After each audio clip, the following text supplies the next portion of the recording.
10 है साइंस।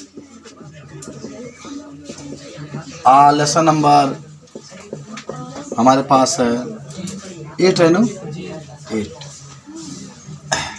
आज का जो टॉपिक रहेगा उसका नाम होगा परागण। क्या नाम होगा? आज कोई पौधा है और उस पौधा से, जरा सोचो, कोई पौधा है, उस पौधा से अगर ये परागण पौधा में ही पाया जाता है, एक नए पौधे का निर्माण न हो तो आने वाला समय में पूरा पौधा समाप्त हो जाएगा। कहीं बनो, चाहे कोनो कंपनी में बना, चाहे कहीं बना, वह समझो कि पौधा से ही पौधा का निर्माण होता है। चाहे वो पौधा के बीज रोपाया हो, चाहे तना को रोपा गया हो।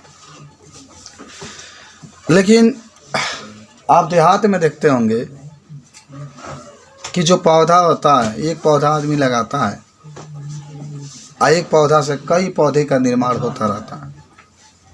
तरकुल के एगो पेड़ बताइए कई को जाम जाता है, बांस के एगो पेड़ है तो कई को जाम जाता है। आम का अगर पौधा है, आम पक गया है, नीचे गिर जाता है, फिर उससे एक नया छोटा छोटा, यानी कि अमोला कहते हैं आप, वो आता है, और फिर उसको उठा के कहीं आदमी ज़मीन में हिला देता है तो फिर एक नया पौधा निर्माण होता है। इस सब प्रक्रिया जो होता है परागण के द्वारा होता है। इसमें परागण की क्रिया होने के लिए परागण 3 प्रकार का होता है, लेकिन पहले हम बता देते हैं कि परागण होता क्या है। परागण अगर नहीं होगा, कौन कौन देखते हैं पौधा, आदमी आम के पौधा लगाता है। हम पहले डिस्कशन करें परागण के बारे में। आम के पौधा लगा देता है, 1 साल बीता, 2 साल बीता, उसमें आमे नहीं फरता है। बहुत ऐसे पौधे होते हैं कि भले बड़े हो जाते हैं लेकिन उसमें फल नहीं निकलते हैं। जब फल नहीं बनता है तो इसका मतलब है उसके अंदर परागण की क्रिया नहीं हुई है। किसी क्रिया नहीं हुई है, याद रखना इस चीज़ को। कहा गया कि जब कोई भी पौधा है, उस पौधा के अंदर यदि फल का निर्माण नहीं होता है या पुष्प का निर्माण नहीं होता है तो आप कहेंगे कि निश्चित रूप से उसके अंदर परागण की क्रिया नहीं हुई है। अब समझ आप चुके हैं कि किसी भी पौधे के अंदर परागण की क्रिया बहुत आवश्यक होता है। जब ये क्रिया होगा तभी, कल आप पढ़ भी रहे थे कि जो पुष्प का अंडाशय होता है वो फल में बदलता है निषेचन के बाद, और जो बीजांड होता है वो किस में बदलता है? बीज में बदलता है। बहुत डिस्कशन भी किए थे, चित्र भी सब बनाए थे। तो परागण का मतलब होता है कि परागण जब किसी पौधे के अंदर होगा तभी फल और पुष्प का निर्माण होगा। लेकिन होता क्या है, अब सुनो। आप 2 चीज़ पहले याद रखेंगे, एक नर और एक मादा। एक नर और एक क्या होता है? नर में पराग कण पाए जाते हैं। नर में क्या पाए जाते हैं? परागण नहीं, पराग कण छोटे छोटे होते हैं। कल मैंने पूरा दिखाया था आपको कि ये पीले पाउडर के रंग के होते हैं। तो नर में पराग कोश होता है, पराग कोश के अंदर पराग कण होते हैं, और स्त्री में सबसे ऊपर जो हिस्सा होता है मंच की तरह कार्य करता है, उसको वर्तिकाग्र कहते हैं। उसको क्या कहते हैं? वर्तिकाग्र। जगह पुरुष में शुक्राणु होता है और स्त्री में अंडाणु होता है। जब शुक्राणु अंडाणु से मिलता है तो निषेचन की क्रिया संपन्न होती है, तब गर्भ ठानता है। हालांकि इसके बाद से अभी हम लोग पुष्प के बारे में पढ़ रहे हैं, तब आएगा मानव के बारे में, देखिए लिखा भी गया। खैर, तब समझिए कि जब पराग कोश से पराग कण निकल करके स्त्री केसर के वर्तिकाग्र तक पहुंचता है तो इस क्रिया को कहते हैं परागण। इस क्रिया को क्या कहते हैं? अब तक आपको चित्र बना कर हम समझा। मान लो कि एक यहाँ पर पौधा है, ठीक है, ये नर है, नर पौधा है। मान लो यह नर पौधा है, तो चाहे यहाँ पर मान लो पुष्प है, आप पुष्प जो है नर वाला हिस्सा है, देखो ये पराग कोश से इसके अंदर जो मैं दिखा रहा हूँ पराग कण है। और कल आपने चित्र भी बनाया था, ये स्त्री है, स्त्री केसर जिसको कहते हैं हम। आइस के सबसे ऊपर आप ऐसे बनाए थे चित्र, याद भी होगा आपको। इसको क्या कहते हैं हम लोग? वर्तिकाग्र कहते हैं। तनी आराम आराम से याद। तो जब पराग कण निकल करके स्त्री के वर्तिकाग्र तक क्या होते हैं? पहुँचते हैं। कहाँ पहुँचते हैं? वर्तिकाग्र तक 23 क्रिया कमल का कहते हैं? परागण कहते हैं। सबको याद हो गया, सिंपल सी बात है कि जब पराग कोश से पराग कण निकल करके स्त्री केसर के वर्तिकाग्र तक पहुंचते हैं तो इस क्रिया कमल का कहते हैं? परागण कहते हैं। बस निकलल, पुरुष है और स्त्री है, यहाँ से परागण निकला और इसके वर्तिकाग्र पर आकर के गिर गया तो इसी कमल कहते हैं परागण। क्या कहते हैं? याद होगा हिमांशु? क्या बोल रहे? पराग कोश से पराग कण निकल करके वर्तिकाग्र पा के गिरता है तो इस क्रिया को हम लोग क्या कहते हैं? कोई दिक्कत पूछना तो पूछ सकते हैं। क्या होता है परागण?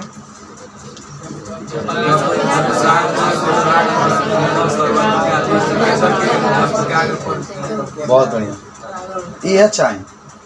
तब एक बात कंपनी के लिख लेते हैं, ठीक है? लिखो, याद हुआ है? चलो लिख लो। जब पराग कोश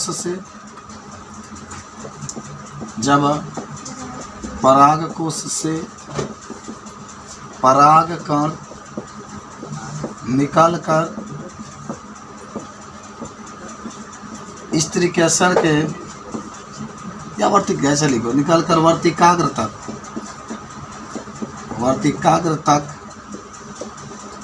पहुंच जाते हैं तो इसे परागण कहते हैं।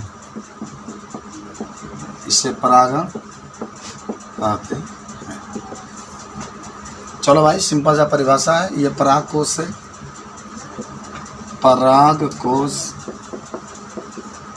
ये पराग का बस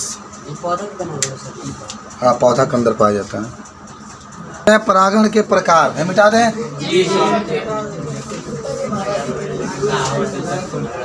परागण के प्रकार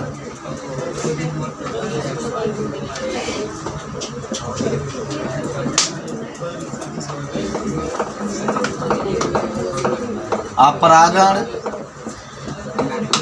मुख्य रूप से 2 प्रकार के होते हैं। परागण मुख्य रूप से कितने प्रकार के? 2। पहला स्वपरागण, दूसरा परपरागण। अब सुनो कहानी। एक तो बात एकदम क्लियर हो गई कि आपसे बोर्ड में अगर प्रश्न पूछ दिया कि परागण कितने प्रकार के होंगे तो क्या कहिएगा? कौन कौन? स्वपरागण और परपरागण। हाँ, परपरागण तो पहला स्व, दूसरा पर। अब देखो, पहला आपको मैं परागण के पहले डिस्कशन करते हैं। स्व का मतलब होता है अपने आप। स्व का मतलब अब सुनो, देखो एकदम आराम से। स्वपरागण पहले तो ये जान जाओ कि उन पुष्पों में पाया जाता है जो द्विलिंगी होता है। जो क्या होता है? द्विलिंगी का मतलब नर और मादा दोनों उपस्थित रहेंगे, यानी एक ही पुष्प में परागकोश भी रहेगा, क्योंकि परागकोश नर भाग होता है, वर्तिकाग्र भी रहेगा। वर्तिकाग्र मादा भाग होता है, स्त्री केसर का भाग होता है। तो आप कहेंगे कि पहले तो जानिएगा स्वपरागण उन्हीं पौधों में पाया जाता है जिसमें क्या होते हैं? द्विलिंगी पुष्प होते हैं। जब एक ही पुष्प के माने एगो फूल खेल बा, गेंदा का फूल चाहे जाना हो, जब एक ही पुष्प के परागकोश से, किससे?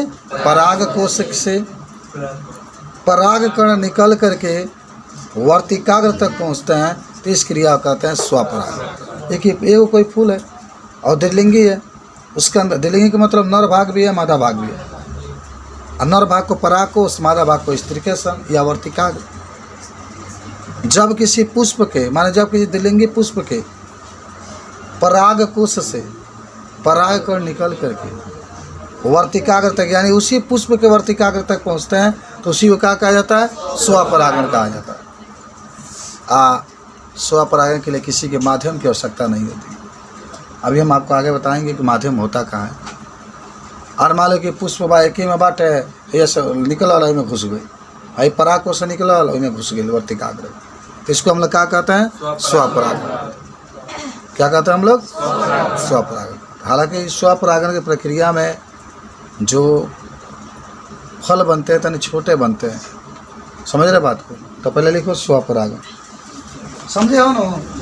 क्या बताओगे स्वपरागण के बारे में? अरे जब किसी एक ही पुष्प के माने दिलेंगे पुष्प के पराग कोश से पराग कर निकल करके वर्तिकाग्र करके उसको क्या कहा जाता है? याद करो, सबको याद रखना है। तनि बोलबे का वाला स्वपरागण?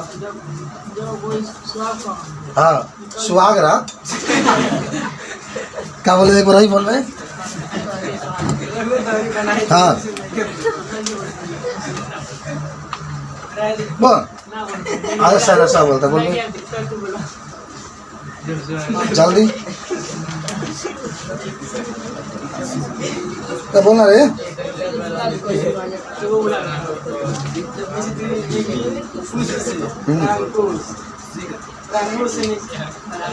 बड़ा कुछ निकाल दो। हाँ, कहाँ जाता है? हाँ हाँ, उसे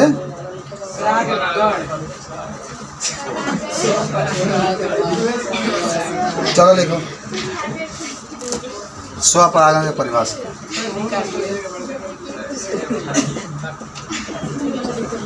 देखो, जब किसी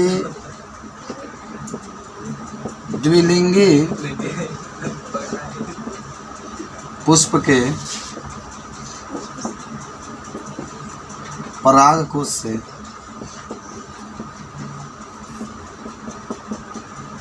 पराग कण निकलकर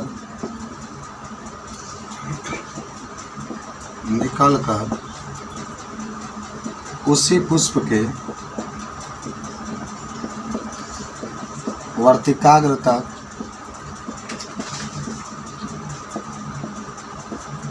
पहुंचता है तो इसे स्वपरागण कहते हैं।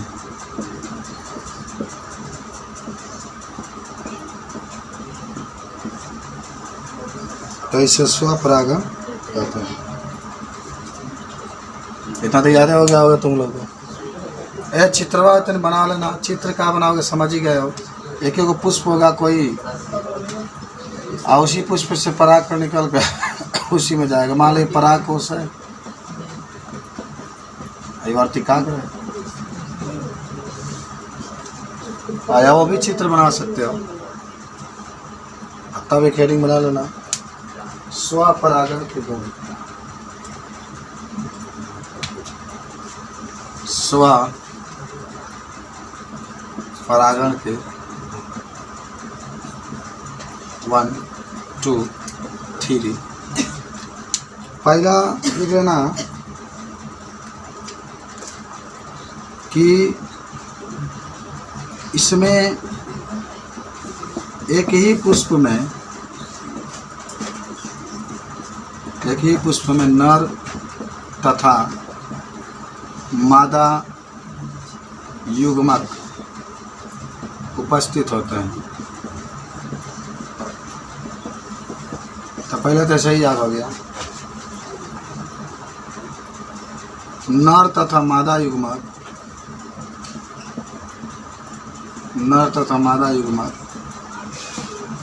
एक ही साथ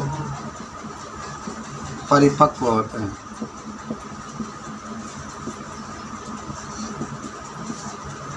एक ही साथ परिपक्व होते हैं।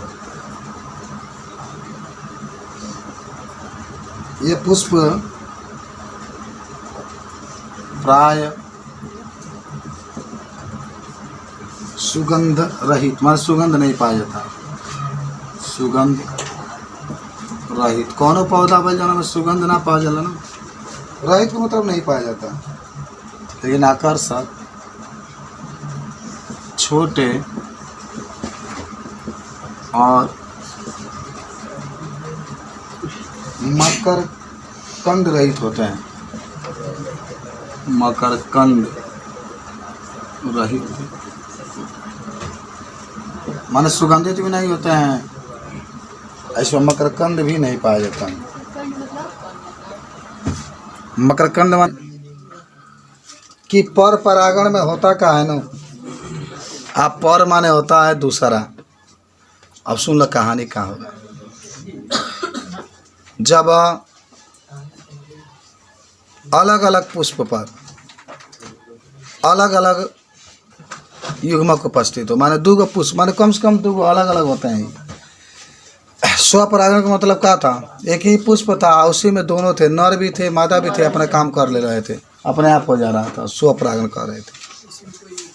लेकिन पर परागण में अपने आप नहीं होगा, जैसे हम लोग हैं अपने आप हम लोग काम कर लेंगे, कहा ना ना ना, नर और मादा दोनों चाहिए।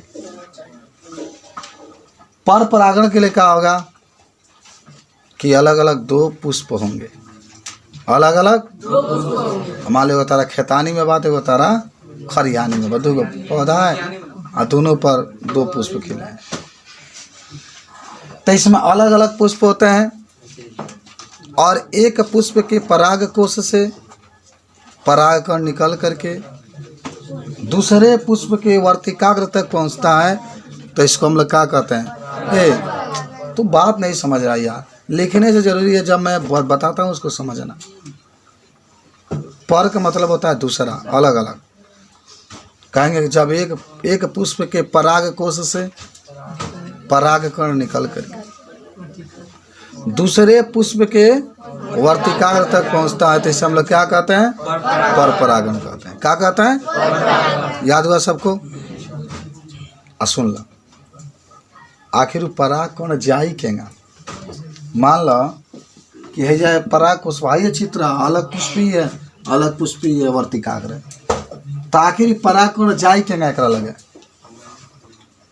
कई गो विधि बा, लाल दुपट्टा उड़ गया तेरे हवा के झोंकों से, तो हवा के द्वारा जब हवा बहता है तो जो पराग कोश होता है, पराग कोश से परागकण निकल करके स्त्री के वर्तिकाग्र तक पहुंच जाते हैं हवा के द्वारा।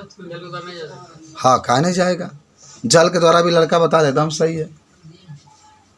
जल के द्वारा आपको मैं बता दूँ, जब जल की बात है, थोड़ा सा 1 मिनट ब्रेक करता हूँ। मैं कहानी आज पढ़ाना है 12 वाले बच्चों को, आप भी जाइएगा तो पढ़ेंगे। अंग्रेजी में NCERT वाला ला दिया है ना, डीप वाटर, डीप गहरा पानी।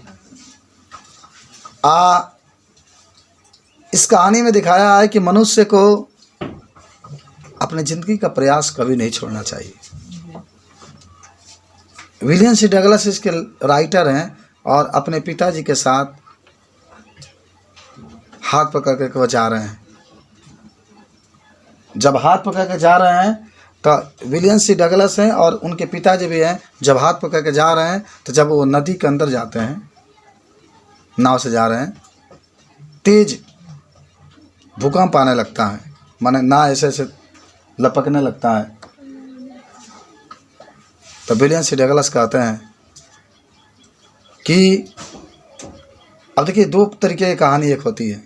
कहानी एक होती है, देखिए प्यार कितना है कि अगर आप हैं, सुन लो, आप हैं और आपके पिताजी हैं, और आप अगर अपने पिताजी का हाथ पकड़े हुए हैं, हमारे नाव पर बैठे हुए हैं, आप अगर अपने पिताजी का हाथ पकड़े हुए हैं, तो जब नाव डगमगाने लगेगा तो आप हाथ छोड़ सकते हैं। माने आप अगर पिताजी से, मान लो पिताजी का हाथ है, आपका हाथ है, ऐसे पकड़े हुए हैं, तो नाव डगमगाने लगेगा तो आप अपने पिताजी का हाथ छोड़ सकते हैं, छूट सकता है। लेकिन अगर आपके पिताजी आपका हाथ पकड़े हैं तो नहीं। एक साथ दोनों दह जाएंगे, लेकिन जब तक वह सांसें रहेगी तब तक वह नहीं छोड़ सकते, आपके हाथ नहीं छोड़ सकते। जब तक उनकी सांसें चलती रहेगी, जब तक कि उसको छोड़ाया नहीं जाए तब तक। लेकिन आपका क्या है ना, थोड़ा सा डगमगाए, थोड़ा सा डगमगाने के बाद हाथ तुरंत छोड़ देते हैं पिताजी को। बहुत सुंदर कहानी बनाया उसने, विलियम सी डगलस ने लिखा है। इससे क्या शीर्षक मिलती है कि आपके पिताजी ने अब तक जब तक जिएंगे तब तक आपका हाथ वो नहीं छोड़ेंगे। पकड़ के चलना सिखाएं आपको, रहना चलना सब कुछ आपको सिखाए हैं, और जो भी हैं पिताजी के दम पर है। और कल अगर आपकी नौकरी मिल जाए तो आप अपने पिताजी का हाथ छोड़ देंगे, कहेंगे मेरा कोई नहीं है, मैं आप यहाँ पर रहिए, मैं लखनऊ घर फ्लैट लेकर के रहूँगा, दिल्ली लेकर के रहूँगा, उनका साथ हम छोड़ देंगे। लेकिन वो कभी नहीं छोड़ सकते हैं जब तक वो जीवित रहेंगे। अगर आप विदेश में भी हैं और आपको बीमारी हो गई, पिताजी को पता चल गया, तो उनके मन में ये आता है ख्याल कि हम चले जाएं अपने बच्चे के बाद देखने के लिए। तुरंत वो जाएंगे, तुरंत, चाहे कितना भी पैसा लगे नहीं रहे, लेकिन वो जाने की कोशिश करते हैं। बाकायदे वो ना जा पाते अलग चीज़ है, लेकिन पूरा प्रयास करते हैं।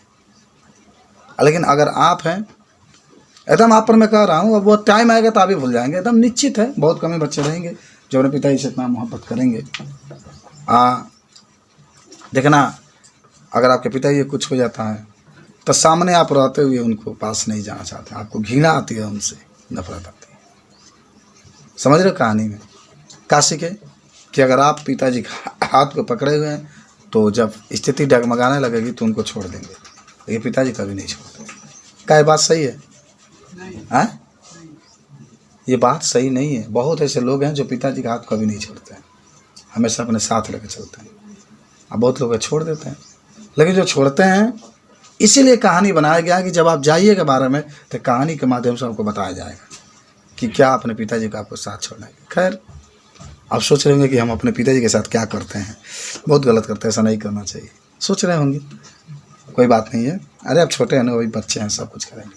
तो वही ना जल द्वारा ही परागण होता है, लड़का इसे बताया। जल द्वारा का मतलब क्या होता है कि कमल के फूल आप देखे हैं ना, कमल के फूल मान लो खुला खिला हुआ इधर, उसके अंदर पराग कोश है, आयोग होने कमल है, उसके अंदर वर्तिकाग्र है। आप पराग कमल से निकले, आखिर वो जाएगा कहेगा, पानी है, पानी बहेगा या वैसे ही रहता है, पानी तो हमेशा गति करता है, तो धीरे धीरे तो पराग कर उसी पर तैरते तैरते तैरते तैरते जा करके वर्तिकाग्र से चिपक जाएगा, फिर पराग क्रिया। आज सबसे अधिक देखो पर परागण क्रिया जंतुओं के द्वारा होता है। किसके द्वारा होता है? मान लो तितली के देखे हो, अब गेंदा के फूल है तो बड़ी महकता है ना, उस एक गेंदा के फूल पर बैठी, मान लो वहाँ पर पराग कोश है और उसके ऊपर पराग कण है, और उसके जो पैर है उसमें या पूंछ जो भी है उसमें पराग के कण चिपक गए। क्या हो गए? हाँ, चिपक गए।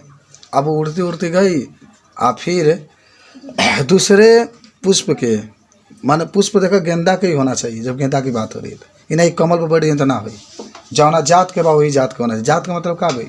अगर वो कमल के बाद तो कमल को भी होना चाहिए, उसी जात का ही होना चाहिए। अब वो तितली जाकर दूसरे पुष्प बैठी और उस पर वर्तिकाग्र है, फिर वर्तिकाग्र से जब आई पैर तो रखेगी, उसमें जो परागकण चिपके हुए हैं उस पर चिपक गए, तो वहाँ पर परागण किया। सब ये जंतुओं के द्वारा होता है। आपका बात समझ रहे? हम लोग भी करते हैं, आप लोग भी किए होंगे। अरे रूनी बहुत खाती है, तुम खाती है यहाँ पर, हम मौसी के घर जाती है, लैट्रिन करते हुए रूनी जाम जाता है, वही तो पराग की रिहाई है। मान लेंगे वो धी लेकर जाई तो मोटरसाइकिल डिग्गी में तो दबा जाई, या माने मोर जाए, मिमरा जाए, चिवरा सूख हो जाए, वहाँ पेट में बात है मेरा कलर आवे ना मौसी के घर के, मौसी के जब बगीचा में जाए तो जहाँ कुड़ल वही में गिरा दे, वैसे ना यो पर परागण हो जाए। सोचा सेफ्टी से गया है। हाँ, सेफ्टी से गया है। हाँ, सेफ्टी से गया। सोचा होंगे तेरा माटी लेवल के परित ले जाएगा, बड़ी है तेरा बाइश करना, तो जब जब मौसी करे तब तक रूनी के पौधा रोप गई।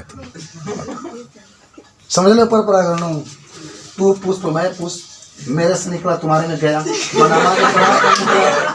तुम्हारे वर्तिकाग्र के अंदर गया, इसे क्या कहते हैं?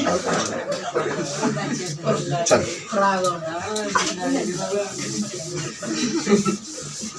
अरे तहार परा तरह में कहाँ परागण बा? आप बोल रहा हूँ बा तो सूखल उखल बा, सुटकाइल उटकाइल बा, हमारा लगे तनी अरे नहीं ना परागण होता ही बड़ी बात। चलिए माने हमार परागण बा हमारे काम है, परागण खातिर कोनो वर्तिकाग्र चाहिए ना प्रिंट, तो वर्तिकाग्र बहुत चाकर बा। वर्तिकाग्र जितना बड़ा रहेगा उतना ही अधिक परागकण उस पर चिपकेंगे।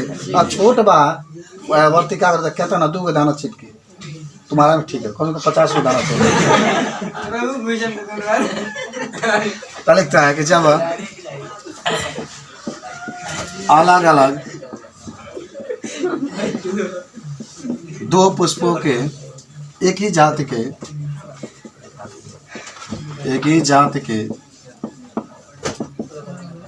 एक पुष्प से मजा आता है परागण पड़े में, परागकण निकल कर, यह बायोलॉजी देख लो, बड़ी मन लगता है तुम लोग को। अच्छा भी है, पढ़ना भी चाहिए, क्योंकि तुम लोग ज़्यादा 12 में बायोलॉजी पढ़ोगे 11 में। दूसरे पुष्प के बता रहे थे कहानी किस विषय में? अंग्रेजी में डीप वाटर। दूसरे पुष्प के वर्तिकाग्रता। अच्छा कहानी है ना, पहुंचता है तो इसे मन हमारी फोकस रहता है कि माता पिता साहब का लगाव बहुत अच्छा बना रहे, कि आपको आगे बनाए।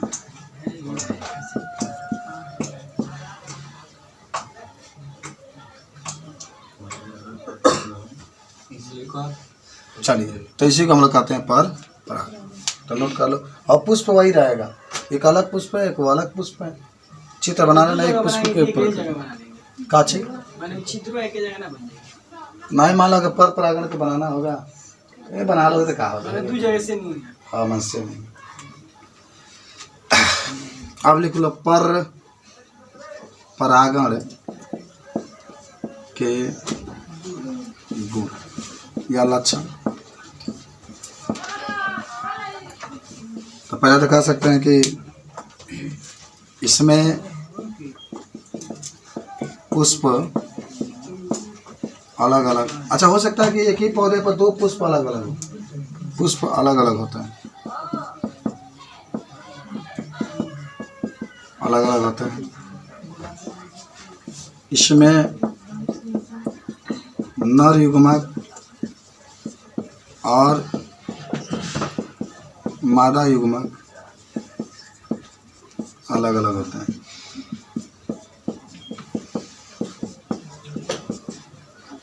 तीसरा,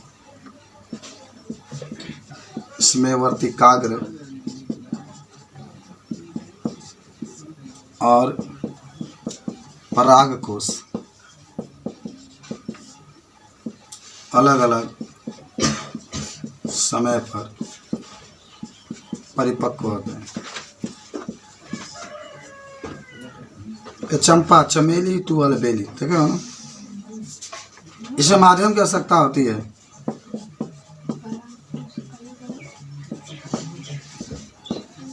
बिना माध्यम के तो कम है ना चलेंगे,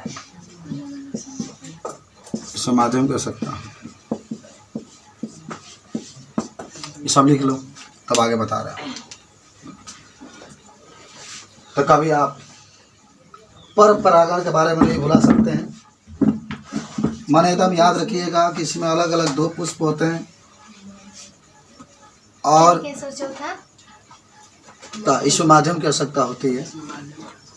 माध्यम का मतलब हवा, हवा ना बही देखेंगे जाएगा भाई परागण। जल भी चाहिए, अकरूनी वाला बतानी वो चाहिए, वो भी हो सकता है। आई में देख लेना, जो पुष्प होते हैं आकर्षक होते हैं। क्या होते हैं? मर्द आकर्षक ना किएंगे जाके जंतु पर बैठी है सब।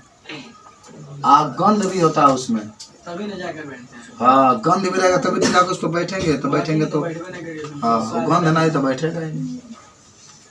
बात समझ रहे हैं? जो मध होती है सब, हाँ, तो गंधे से बैठती है। हाँ, वो भी गंध से।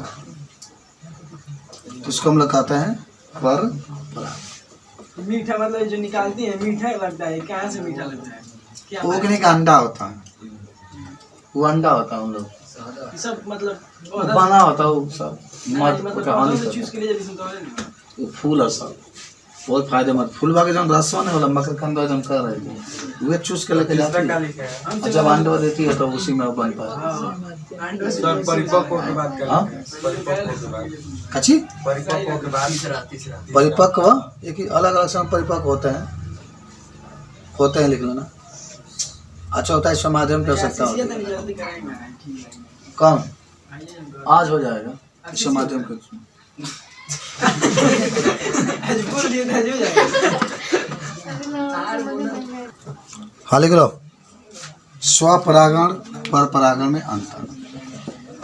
एक मिनट अंतर लिख ले का या तो नहीं लिखना था कि पर परागण के प्रकार। काट दो क्या करना। एक बार तरी काटबो कर लेगा ना अनुभव रहेगा कि काटा जाता है। पर परागण के प्रकार। सही शॉप में अरे तो काटे तो का बोले स्वपरागण के प्रकार। पर परागण के प्रकार। तब पर परागण में एगो जंतु द्वारा परागण। किसके द्वारा? जंतु द्वारा। तुम लोग को याद भी होगा जब जंतु द्वारा कर रहा है तो इसमें आप समझ सकते हैं कि जंतु जो होते हैं वो पराग कण को अपने पैरों पर चिपका करके लेकर जाते हैं और दूसरे पुष्प के वर्तिकाग्र पर पहुंचा देते हैं। तो लिख लो कि जब जंतुओं द्वारा फटाफट लिखना परागण की क्रिया होती है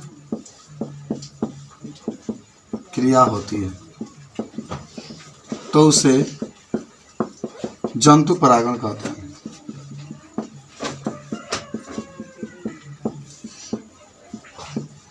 बराबर लिखते चलना।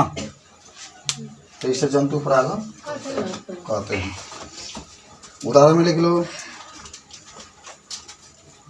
रात रानी। बड़ा ए भाई रात रानी के फूल देखे हो? बहुत सुगंध देता है जान जाना। रात रानी उसमें बसाला के मौके लौके हुए गंध में सालविया रात रानी के। तो रातिकन होला ये कौन भाषा? रातिकन खिलता है ऐसे कहो।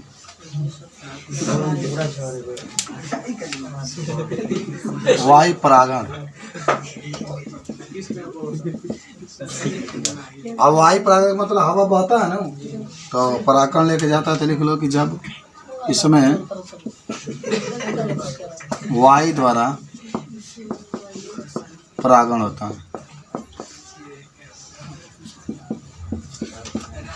क्या लिखेंगे? रात रानी अभी सालविया।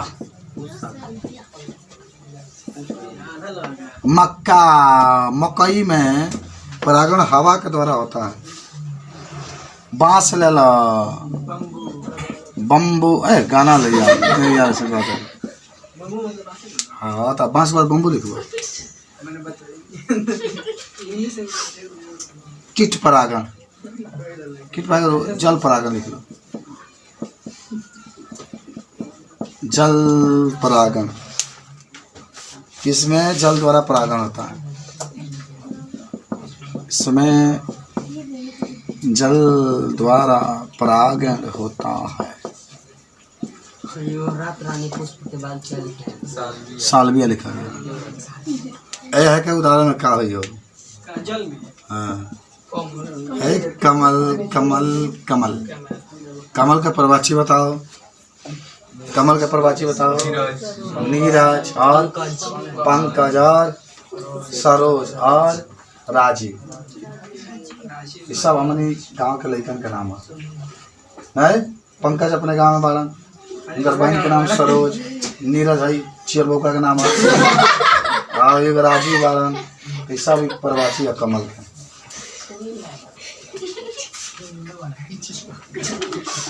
क्या बोले?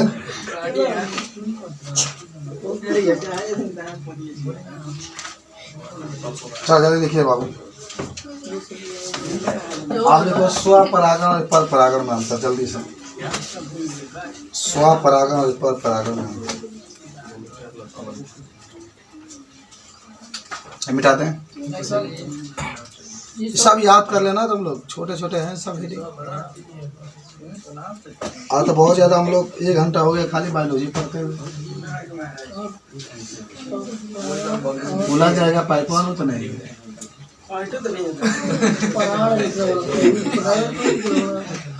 चलो देखो स्वपरागण और पर परागण में अंतर। स्वपरागण और पर परागण में अंतर। जल परागण तो जल द्वारा कमल लिख लो, जल द्वारा परागण। पहले सुनते रहना।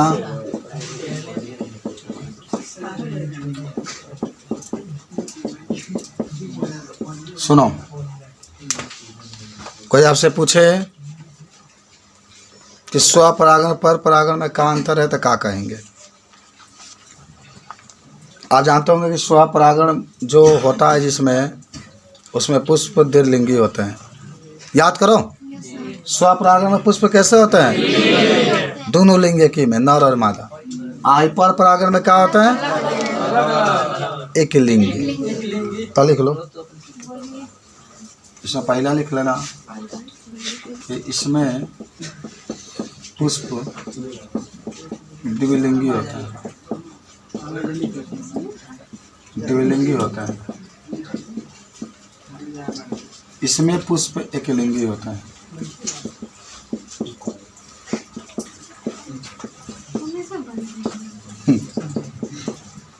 कब भूखलू है भरत सावन के?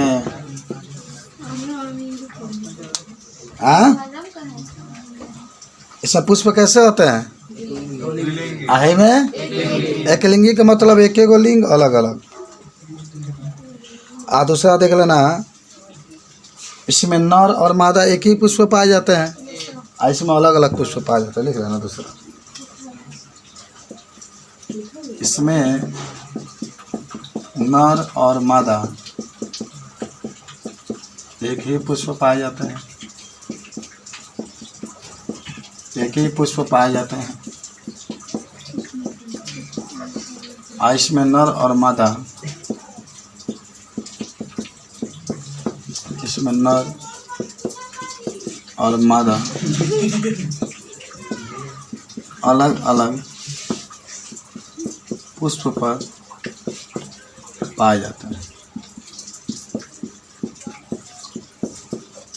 ये जान गया। तीसरा, इसमें एक ही समय पर परिपक्व होता है, तब न पराकोषणी के लिए आवर्तिका गिरी। इसमें परागकोश और वर्तिकाग्र एक ही समय पर परिपक्व होता है।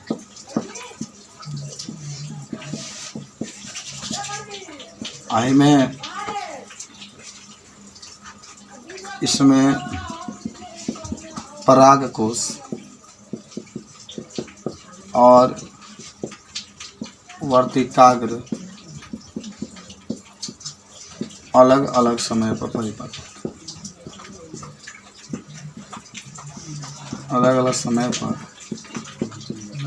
परिपक्व होते हैं। लिख लो, इसमें परागकोश और वर्तिकाग्र किस समय पर परिपक्व होते हैं, इसमें अलग अलग समय पर परिपक्व होते हैं। जब एक ही समय पर परिपक्व होते हैं ना तो उसको समकालता कहते हैं, माने समकालता कहते हैं, और इसको विषम समकालता कहते हैं। नमस्कार, लिखा गया, जल्दी से लिखो।